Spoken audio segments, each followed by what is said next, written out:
salam, dan bahagia. Saya Ida Kurniati, calon guru penggerak Angkatan ke-7 dari SMP Negeri 4 Sampit, Kabupaten Kota Waringin Timur, Kalimantan Tengah, akan memaparkan tugas 1.1 A8, koneksi antar materi, kesimpulan, dan refleksi modul 1.1. Selamat menyimak. Penggerak menghamba pada murid, kreatif rancak pembelajaran. Koneksi antar materi. Ki Hajar Dewantara lahir di Yogyakarta 2 Mei 1889. Beliau adalah salah satu tokoh penting dalam dunia pendidikan Indonesia. Pada tanggal 3 Juli 1922, Ki Hajar Dewantara menggagas Taman Siswa sebagai gerbang emas kebudayaan dan kemerdekaan bangsa melalui sistem pendidikan yang harmonis dan transformatif. Menurut Ki Hajar Dewantara, pengajaran adalah proses pendidikan dalam memberi ilmu untuk kecakapan hidup anak secara lahir dan batin. Sedangkan pendidikan pada hakikatnya adalah menuntun atau memberi tuntunan terhadap segala kekuatan kodrat yang dimiliki anak agar ia mencapai keselamatan dan kebahagiaan yang setinggi-tingginya, baik sebagai manusia maupun sebagai anggota masyarakat. Pendidikan menciptakan ruang bagi murid untuk bertumbuh secara utuh agar mampu memuliakan diri dan orang lain serta menjadi mandiri. Pendidikan adalah tempat persemaian benih-benih kebudayaan dalam masyarakat. 6 pemikiran filosofi Ki Hajar Dewantara. 1. Pendidikan sebagai tuntunan. 2. Kodrat alam dan kodrat zaman. 3. Mendidik layaknya petani. 4. Prinsip bukan tabula rasa. 5. Budi pekerti. 6. Menghamba pada anak. Kesimpulan dengan demikian: 1. Pendidikan adalah menuntun anak sesuai minat dan bakatnya, agar mereka dapat mencapai keselamatan dan kebahagiaan yang setinggi-tingginya, baik sebagai manusia maupun sebagai masyarakat. 2. Murid adalah hal yang paling bernilai, maka guru harus menerima keberagaman karakteristik murid sesuai dengan kodratnya, yaitu kodrat alam dan kodrat zaman. 3. Pendidikan ibarat petani, maka guru harus mampu memfasilitasi tumbuh kembang segala kekuatan kodrat murid melalui terciptanya pembelajaran yang menyenangkan. 4. Bukan tabula rasa. Kita memandang murid sebagai individu. Itu akan membuat proses pendidikan yang kita lakukan berbeda dibandingkan jika kita memandang anak sebagai kertas kosong.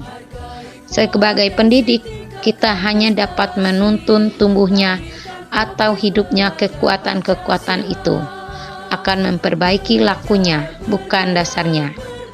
Kita sebagai pamong atau pendidik akan menuntun murid untuk menemukan potensi yang ada pada dirinya. 5. Menanamkan budi pekerti. Budi pekerti atau watak atau karakter merupakan paduan antara gerak, pikir, perasaan, kehendak, atau kemauan, sehingga menimbulkan tenaga. 6. Pendidikan sejatinya adalah menghamba pada anak. Pendidikan yang berpusat pada anak menekankan pada minat, kebutuhan, dan kemampuan individu. Sebagai pendidik atau pamong, kita harus mampu memaksimalkan potensi bakat minat yang ada pada murid, baik secara akademik maupun non-akademik. Dengan konsep trilogi pendidikan Ki Hajar Dewantara, yaitu Ing Ngarso Sontolodo di depan menjadi teladan, Ing Madya Mangunkarso di tengah membangun motivasi, Tutpuri Handayani di belakang memberi dorongan. Refleksi. 1. Apa yang Anda percaya tentang murid dan pembelajaran di kelas sebelum Anda mempelajari modul 1.1? 1. Saya menganggap bahwa proses pembelajaran yang selalu berpusat pada guru. Dalam pembelajaran di kelas, saya banyak memberikan metode ceramah. Saya menganggap kalau menjelaskan materi, murid akan lebih mengerti, sehingga murid diam dan memperhatikan. Kedua, pembelajaran di kelas kurang menarik, sehingga rendahnya motivasi murid dalam proses pembelajaran. Saya kurang memperhatikan karakteristik murid. Saya masih cenderung menyamaratakan kemampuan murid. Saya merasakan ada beberapa murid yang kurang bersemangat dan kelihatan lesu. Bila saya bertanya, "Sudah mengertikah?" Untuk para murid, mereka hanya menjawab mengerti tanpa saya mengetahui apakah murid benar-benar mengerti.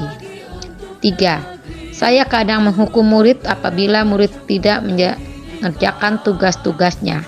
Saya anggap dengan menghukum murid akan lebih disiplin lagi. Keempat, saya berfokus kepada aspek kognitif. Saya menganggap apabila murid berhasil melampaui KKM, berarti murid tersebut pintar. Dan saya mengesampingkan aspek efektif dan psikomotor. Serta untuk murid yang tertinggal, saya melakukan dengan cara remedi, agar murid mendapat nilai KKM yang saya harapkan. 2. Apa yang berubah dari pemikiran atau perilaku Anda setelah mempelajari modul ini? 1. Perubahan pemikiran, yaitu pertama, pembelajaran berpusat pada murid. Pembelajaran berpusat pada murid adalah proses pembelajaran yang menjadikan murid aktif, karena mereka terlibat dalam proses pembelajaran. Yang kedua, menghargai setiap perbedaan karakteristik murid. Anak tentunya terlahir beda setiap individunya. Mereka memiliki keunikan masing-masing. Saya sadar dengan adanya perbedaan ini akan menjadikan pembelajaran lebih berwarna, di mana sebagai pamong saya harus menuntun murid sesuai dengan kodratnya. Yang ketiga, yaitu menyadari bahwa guru bukan satu-satunya sumber belajar. Apapun yang ada di sekitar kita bisa digunakan untuk sumber belajar murid. Murid bebas untuk memilih sumber belajar apa dan dari mana yang akan mereka gunakan untuk belajar. Merubah pemikiran dari menuntut menjadi menuntun. 2. Perubahan dari segi perilaku. Yang pertama, saya terus berusaha menciptakan pembelajaran yang menarik dan menyenangkan. Saya berusaha menerapkan berbagai metode dalam pembelajaran. Hal tersebut bertujuan untuk menciptakan pembelajaran yang menarik, sehingga dapat meningkatkan motivasi murid dalam belajar. Yang kedua, memberikan kebebasan kepada murid untuk menyelesaikan tugas sesuai dengan minat, bakat, dan kreativitasnya masing-masing. Yang ketiga, menuntun murid dalam mengembangkan potensi atau bakat yang dimilikinya sesuai dengan kodrat alam dan kodrat zaman melalui kegiatan observasi. Guru akan tahu potensi dan bakat yang dimiliki setiap murid. 3. Apa yang dapat segera Anda lakukan lebih baik agar kelas Anda mencerminkan pemikiran KHD? 1. Merancang dan melaksanakan pembelajaran yang menyenangkan dengan melibatkan murid sehingga mereka mendapatkan pembelajaran yang bermakna dan menyenangkan dengan menyeimbangkan aspek efektif dan psikomotor. Kedua, memberi kebebasan kepada murid dalam menentukan belajar baik akademik maupun non-akademik. Guru tidak lagi menjadi sumber utama, namun guru harus kreatif agar murid bisa dibimbing dan diarahkan sesuai dengan kodratnya. Ketiga, pembelajaran yang mengutamakan aspek budi pekerti. Pembiasaan yang baik akan selalu saya teladankan kepada murid supaya mereka menjadi pribadi yang lebih baik. 4. Menerapkan sistem AMONG, Pendidikan yang menuntun bukan menuntut. Memberikan tuntunan dan arahan agar anak tidak kehilangan arah. 5. Pembelajaran sesuai dengan kodrat alam dan kodrat zaman. Mendidik sesuai kodrat alam yang dimiliki anak supaya mampu memberikan tuntunan dan perlakuan sesuai dengan karakternya, sehingga pembelajaran lebih menyenangkan.